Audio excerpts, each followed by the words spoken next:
Welcome to The Explainer.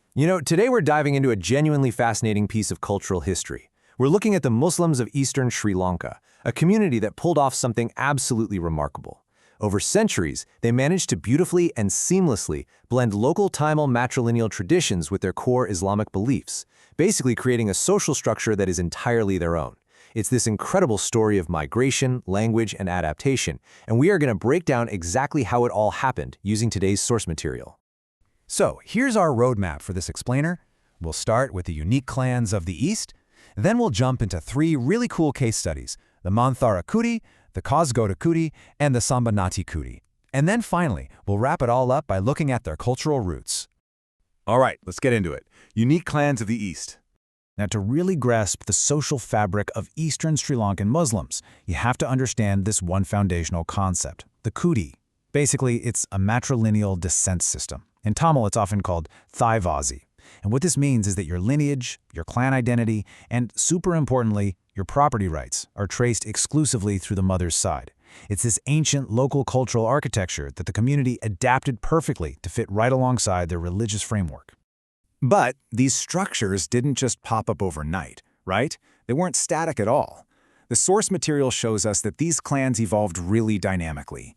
Through continuous waves of migration, shifting trade routes, new settlements, new carity groups were actually forming all the way up until the late 19th century.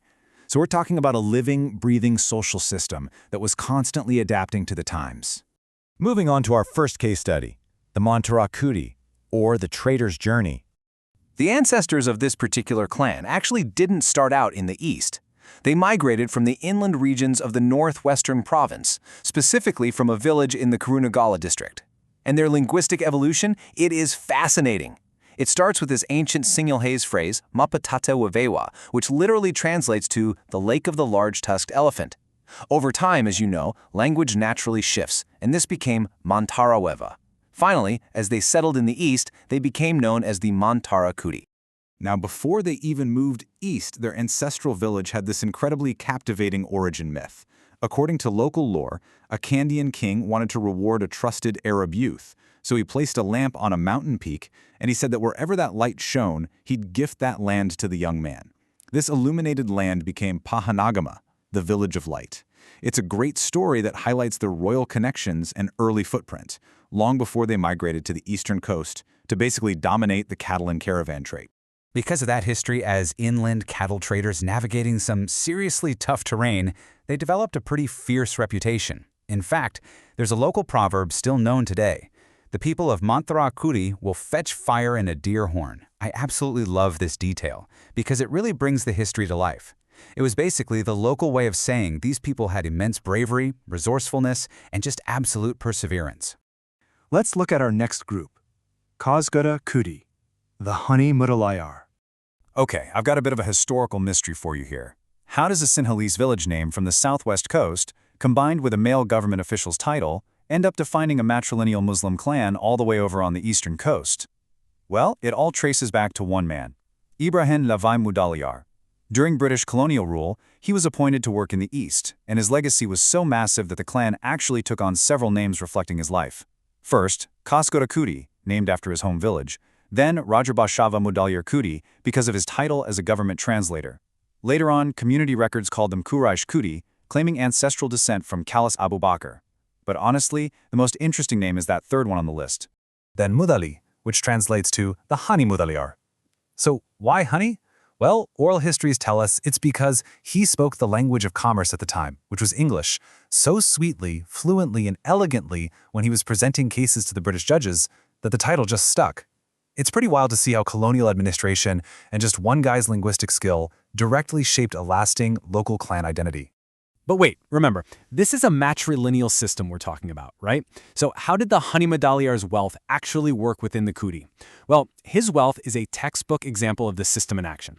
A British official named Edward Birch granted a tract of paddy land called Ava the Valley. But get this, he didn't grant it to the Mudaliar himself. He granted it to the Mudaliar's mother. From her, that land was securely passed down to his sisters and then eventually to his daughter. It perfectly shows how wealth and property moved strictly through the female line to anchor the community. On to our third case study, Sambanati-Kudi, the maritime traders. I want to pose another quick linguistic mystery to you. How exactly did a Chinese word make its way all the way across the ocean to Sri Lankan Muslims and ultimately become the very name of a local matrilineal clan? The answer is all about ancient East Asian trade routes. You see, the name Sambanati actually comes from the word sampan. And sampan isn't a Tamil or Arabic word at all, it's Cantonese. Sam means 3 and pan means boards. So, a light boat made of 3 main boards. It was such an incredibly efficient vessel that the word was actually adopted into Malay, Tamil, English, and like 30 other languages. It really shows you the massive reach of that maritime trade. These coastal routes, the ones connecting the east coast of Sri Lanka to South India and beyond, they were navigated by South Indian Muslim traders in those exact sampans. The captains of these vessels were known as Marakayar, which literally translates to the lords of wooden vessels. Over time, the people piloting these sampans settled in the east, and their descendants became the Sambanati-Kudi. Those maritime titles actually became lasting honorifics for the local clan leaders. So when we put these together, the contrast is pretty amazing. On one side, you have the Mantharagudi, inland origins, migrating from the northwest, making their name in that rugged cattle and caravan trade. And on the other side, the Sambanati-Kudi, South Indian origins, riding international coastal maritime routes in Cantonese-designed ships. It just brilliantly illustrates how totally different geographies, languages, and professions can shape entirely distinct communities, even while they're all operating under the exact same cultural system of the matrilineal Kudi.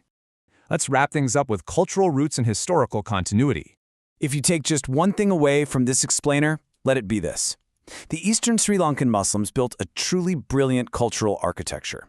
They didn't just wipe out the local culture when they settled. They adapted to it.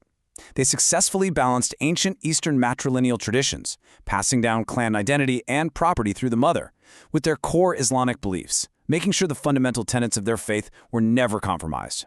Honestly, it's a total masterclass in cultural integration. And that leads us to a final thought for you to ponder. We've seen how these unique, localized identities were forged over centuries, right?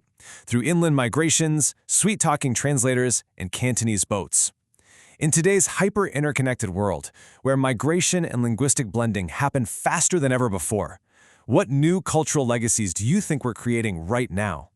Thank you so much for joining me on this explainer, and keep questioning the history around you.